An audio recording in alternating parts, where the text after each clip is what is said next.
எல்லாரும் சந்தோஷமா ஆரோக்கியமா இருப்பீங்கன்னு நம்புறேன். எப்படி பச்சை பசேல்னு செழிப்பா வளர்ந்துருக்கோ அதே போல உங்க வாழ்க்கையும் அமையணும். இன்னைக்கு நம்ம இந்த வீடியோவில் ஒரு சூப்பரான ஹேர் கேர் வீடியோ தான் பார்க்க போறோம். முடி ரொம்ப அலசலா இருக்கு, மண்டை தெரியுது, பால்னஸ் பிரச்சனையா இருக்கு, நிறைய ஸ்கேல்ப் இன்ஃபெக்ஷன்ஸ் வருது, எப்ப பாரு கை வந்து தலைக்கு போகுது, அரிப்பு ஏற்படுது, டேண்ட்ரஃபா இருக்கு அப்படின்னு சொல்லி இந்த ட்ரபிள்லாம் இருக்கிறவங்களுக்கு இது ஒரு பெஸ்ட் சொல்யூஷனா இந்த வீடியோ அமையும். இதுல நம்ம சொல்லக்கூடிய இந்த ஹேர் பேக் ரொம்பவே ஹெல்ப்ஃபுல்லா இருக்கும். இதை சொல்றதுக்கு முன்னாடி நம்ம சேனல்ல நம்மளுடைய சப்ஸ்கிரைபரோட கேள்விக்கு பதில் சொல்லிடலாம். வினோதினி அப்படிங்கிறவங்க என்ன கேட்டிருக்காங்கன்னா, பாடி ஹீட் ரொம்ப ஜாஸ்தியாக இருக்குது, அதனால வந்து வெயிட் கெயின் ஆக மாட்டேங்குது, அதுக்கு என்ன பண்ணலாம் அப்படின்னு கேட்டிருக்காங்க. அண்ட் பாடி ஹீட் ஜாஸ்தியாக இருக்குது அப்படின்னா நம்ம உடம்புல பித்தத்தோட ஆதிக்கம் அதிகமாக இருக்குன்னு அர்த்தம். இது வந்து இந்த பிரச்சனை பித்தத்தோட ஆதிக்கம் அதிகமாக இருந்தால் பல்வேறு உடல் உபாதைகள் கண்டிப்பாக வரும். அதில் வந்து வெயிட் கெயின் ஆகிறது மட்டும் ட்ரபிளாக இருக்காது, ஈவன் முடி கொட்டுறதுமே மிகப்பெரிய ஒரு ட்ரபிளாக இருக்கும். ஸோ அப்போ பாடி ஹீட்டை நம்ம ரெகுலேட் பண்ணணும், ப்ராப்பராக இருக்கும், அதை வந்து அதிகமாகாமல் பார்த்துக்கணும் அப்படின்னா முக்கியமான சில விஷயங்கள் சொல்கிறேன். இதை மட்டும் நீங்கள் வந்து கேர் பண்ணிட்டு வந்தாவே நல்ல டிஃப்ரென்ஸ் இருக்கும். ஃபர்ஸ்ட் திங், தினமுமே 3 லிட்டர் தண்ணியாவது குடிக்கணும். எஸ்பெஷலாக இப்போ இது ரெய்னி சீசன். ஸோ ரெய்னி சீசனில் வந்து நமக்கு தண்ணி தாகம் அதிகமாகலாம் எடுக்காது, அடுத்து வரக்கூடிய வின்டர் சீசன்லேயும் சுத்தமாக நமக்கு அது மாதிரி இருக்காது. ஸோ அப்படி இருக்கிறப்ப நீங்கள் தான் அதை கால்குலேட் பண்ணி தினமும் இந்த தண்ணி குடிக்கணும் அப்படிங்கிற ஒரு மைண்ட் செட் வந்து 3 லிட்டராவது தண்ணி குடிக்கணும். வாரத்துக்கு 2 முறை இல்லை 1 முறை வந்து பழைய சோறு இருக்குல்ல, ஸோ அந்த பழைய சோறை நீங்கள் சாப்பிட்றது மூலமா ரொம்ப ஹெல்ப்ஃபுல். அதில் வந்து பார்த்தீங்கன்னா நைட்டே தண்ணி ஊற்றி வச்சுட்டு மறுநாள் பார்க்குறீங்கன்னா நல்ல ப்ரோபயோட்டிக் ரிச்சானது. ஸோ அதை நம்ம சாப்பிட்றப்போ நமக்கு வந்து நல்ல உடலில் இருக்கக்கூடிய உஷ்ணத்தையும் குறைக்கும், நமக்கு இயற்கையாகவே வெயிட் கெயினுக்குமே ரொம்ப ஹெல்ப் பண்ணும். ஸோ வாரத்துக்கு 1 நாளோ 2 நாளோ இந்த பழைய சோறு சாப்பிட்ற இந்த கால நேரத்தில் சாப்பிட்றதுக்கு ட்ரை பண்ணுங்கள்.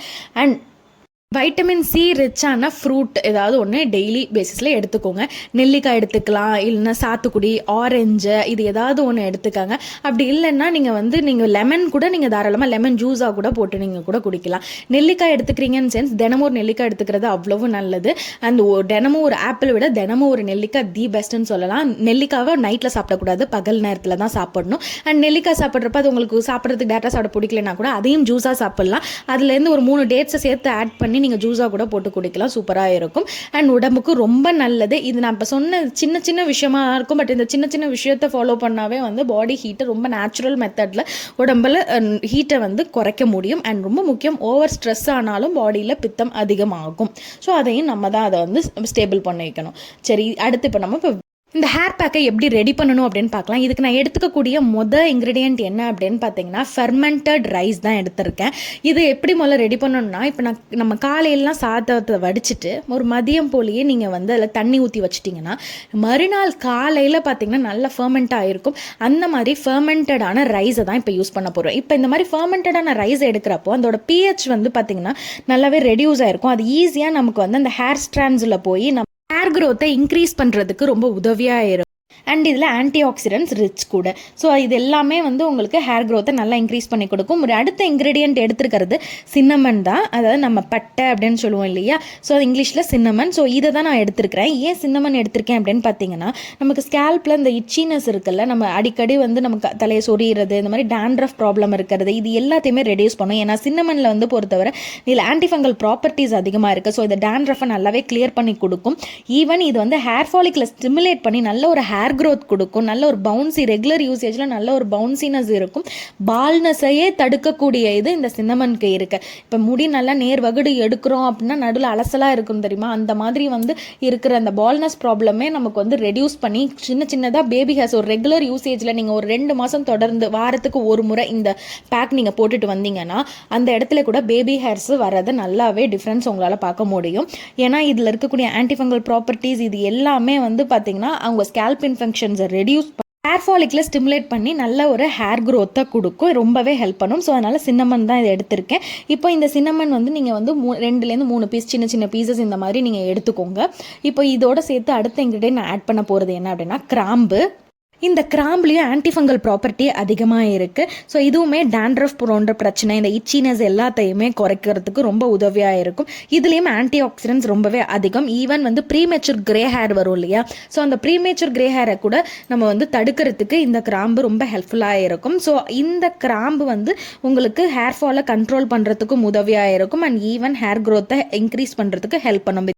நியூ ஹேர் செல்ஸ் வந்து டெவலப் பண்ணுறதுக்கு இது ரொம்பவே உதவியாக இருக்கும். ஸோ அதனால தான் கிராம்பு வந்து ஒரு 7லேருந்து 8 கிராம்பு அளவுக்கு நான் இதில் ஆட் பண்ணிடுறேன். ஃபஸ்ட்டு இந்த 3 இன்க்ரீடியண்ட்டுமே சேர்த்து ஒரு 10லேருந்து 15 நிமிஷம் அப்படியே நான் அதில் செட்டில் பண்ணி வச்சுட்டு அதுக்கப்புறமா தான் இதை கிரைண்ட் பண்ணுறேன். கிரைண்ட் பண்ணிவிட்டு ஒரு காட்டன் கிளாத்தில் நல்லா இதை ஃபில்டர் பண்ணிட போகிறேன். ஃபில்டர் பண்ணிவிட்டு தான் நான் முக்கியமான ஒரு இன்க்ரீடியண்ட் இதில் ஆட் பண்ண போகிறேன். இது நல்லா நான் ஃபில்டர் பண்ணிவிட்டு நான் ஆட் பண்ணக்கூடிய ஒரு இன்க்ரீடியண்ட் என்னென்னா கேஸ்டர் ஆயில், விளக்கெண்ணெய்னு சொல்லக்கூடிய அந்த கேஸ்டர் ஆயில் தான் யூஸ் பண்ணுறேன். பட் இதை வந்து யார் யூஸ் பண்ண வேண்டாம்னு சொல்லிடுறேன். முடி ரொம்ப வந்து லோ போரோசிட்டி ஹேர் இருக்கிறவங்க இந்த கேஸ்டர் ஆயிலை இப்போதைக்கு பயன்படுத்த வேண்டாம். ஏன் நான் சொல்கிறேன்னா கேஸ்டர் ஆயிலோட டென்சிட்டி பொறுத்தவரை ரொம்ப வந்து திக்னஸ் அதிகம். ஸோ அது வந்து நீங்கள் இந்த பேக் நீங்கள் கேஸ்டர் ஆயில் யூஸ் பண்ணி போடுறப்ப எப்படி இருக்கும்னா நமக்கு ஹேருக்கு அப்ளை பண்ண அவ்வளோ ஒரு இதாக இருக்காது, ஜென்டலாக இருக்காது. பிகாஸ் வந்து அந்த ஸ்டிக்கினஸ் நமக்கு இருக்கும். ஸோ அதனால் நமக்கு இது அப்ளை பண்ணுறப்பே நீங்கள் எப்படி அப்ளை பண்ணணும் அப்படின்னா நீங்கள் ஃபஸ்ட்டு ஃபுல்லாக எல்லா இடத்துலையும் அப்ளை பண்ணி ஜென்டில் மசாஜ் தான் கொடுக்கணும். மற்ற ஹேர் பேக் மாதிரி அவ்வளோ ஈஸியாக உங்களுக்கு இருக்காது. பிகாஸ் அந்த கேஸ்டர் ஆயில் இருக்கிற திக்னஸ் வந்து அந்த ஹோல் பேக்குக்குமே அந்த ஸ்டிக்கினஸ் கொடுக்கும். ஸோ இதை லோ போரோசிட்டி ஹேர் இருக்கிறவங்க நீங்கள் அதை போட்டிங்க அப்படின்னா ஈஸியாக முடி நீங்கள் பேக் யூஸ் பண்ணுறப்பே வந்து அது ஹேர் ஃபால் நிறைய ஆகிறதுக்கு சான்சஸ் இருக்குது. ஸோ அதனால் லோ போரோசிட்டி ஹேர் இருக்கிறவங்க கோகனட் ஆயிலே நீங்கள் யூஸ் பண்ணுங்கள். Otherwise olive oil is the best. Olive oil 1 teaspoon அளவுக்கு யூஸ் பண்ணிக்கோங்க. இல்லை medium to high porosity hair இருக்குது, எனக்கு அந்த அளவுக்கு பிடிச்சிருத்தாலாம் முடி அந்த அளவுக்குலாம் வந்துடாது அப்படிங்கிறவங்க இருக்கிறவங்க தாராளமாக கேஸ்டர் ஆயில் யூஸ் பண்ணிக்கோங்க. இல்லாதவங்க நீங்கள் ஆலிவ் ஆயிலோ இல்லைனா வந்து அதுவும் இல்லை அப்படின்னா கோகனட் ஆயில் கூட 1 டீஸ்பூன் அளவுக்கு நீங்கள் யூஸ் பண்ணிக்கிட்டால் போதுமானது. இந்த பேக்கை ஹேருக்கு அப்ளை பண்ணதுக்கு முன்னாடி ஃபஸ்ட் நல்லா டீடாங்கிள் பண்ணிவிடுங்க. தேவையான அளவுக்கு உங்களுக்கு ஆல்ரெடி ஹேரில் ஆயில் இருந்துச்சுன்னா கூட அப்படியே வச்சுட்டு நீங்கள் எக்ஸ்ட்ரா அப்ளை பண்ண தேவை கிடையாது. நல்லா டீடாங்கிள் பண்ணிவிடுங்க. 2 பக்கமாக வகுடு எடுத்து டீடாங்கிள் பண்ணிவிட்டு இதை ஜென்டிலாக அப்ளை பண்ணிவிட்டு உங்களுடைய மசாஜுமே ரொம்ப ஜென்டிலாக இருக்கணும். ஏன்னா இந்த ஸ்டிக்கினஸ் இருக்கிறதுனால ரொம்ப சாஃப்டாக நீங்கள் அந்த உங்களோட ஹேர் அண்ட் ஸ்கேல்ப் வந்து நீங்கள் டீல் பண்ணணும். ஸோ அந்தளவுக்கு ஜென்டில் மசாஜ் கொடுத்துட்டு அப்படியே நீங்கள் கொண்டை போட்டு வச்சுட்டீங்க. 20 நிமிஷம் கழித்து நல்லாவே ஹேர் வாஷ் பண்ணிடலாம். நீங்கள் ஹேர் வாஷ் பண்ணுறப்ப முடிஞ்ச அளவுக்கு வந்து ஹெர்பல் ஷாம்பூஸ் ட்ரை பண்ணுங்கள். தி பெஸ்ட் அப்படின்னா ஷியக்காய் யூஸ் பண்ணி ஹேர் வாஷ் பண்ணுறது தான். ஸோ இந்த மாதிரி ஹேர் வாஷ் பண்ணிட்டு வந்தீங்கன்னா நல்ல ஒரு ரிசல்ட் வந்து வாரத்துக்கு ஒரு முறை இந்த மாதிரி ஹேர் பேக்கை ட்ரை பண்ணிட்டு வாங்க. நல்ல ஒரு ரிசல்ட் டே பை டே நல்ல டிஃப்ரென்ஸ் வந்து உங்களுக்கு நல்லாவே ஃபீல் பண்ண முடியும். அண்ட் வந்து முடியை வந்து ரொம்ப ஜென்டிலாக கேர் பண்ணும். ஆஃப்டர் ஹேர் வாஷ் பண்ண பிறகு கூட அதை காய வைக்கிற சூரிய வெளிச்சத்தில் முடியை நல்லா காய வைங்க.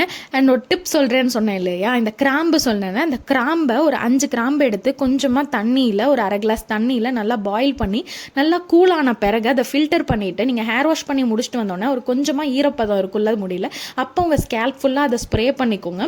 அந்த மாதிரி பண்ணிட்டு வரப்போயுமே இந்த ஸ்கேல்ப் இன்ஃபெக்ஷன் வந்து குறையும். எஸ்பெஷலாக இந்த டேண்ட்ரஃப் ப்ராப்ளம் வந்து கண்ட்ரோலுக்கு வரும். கண்டிப்பாக இந்த வீடியோ உங்களுக்கு ஹெல்ப்ஃபுல்லாக இருக்கும் நம்புகிறேன். உங்களுக்கு பிடிச்சவங்க உங்களுக்கு எல்லாருக்குமே இதை ஷேர் பண்ணி விடுங்க. இன்னொரு வீடியோவில் உங்கள் எல்லாரையுமே சந்திக்கிறேன். உங்களுடைய கமெண்ட்டை மறக்காமல் பதிவிடுங்க. கண்டிப்பாக அதை ரீட் பண்ணுவேன். வேல்யூபிள் கொஷினுக்கு ஆன்சர் பண்ணுறேன்.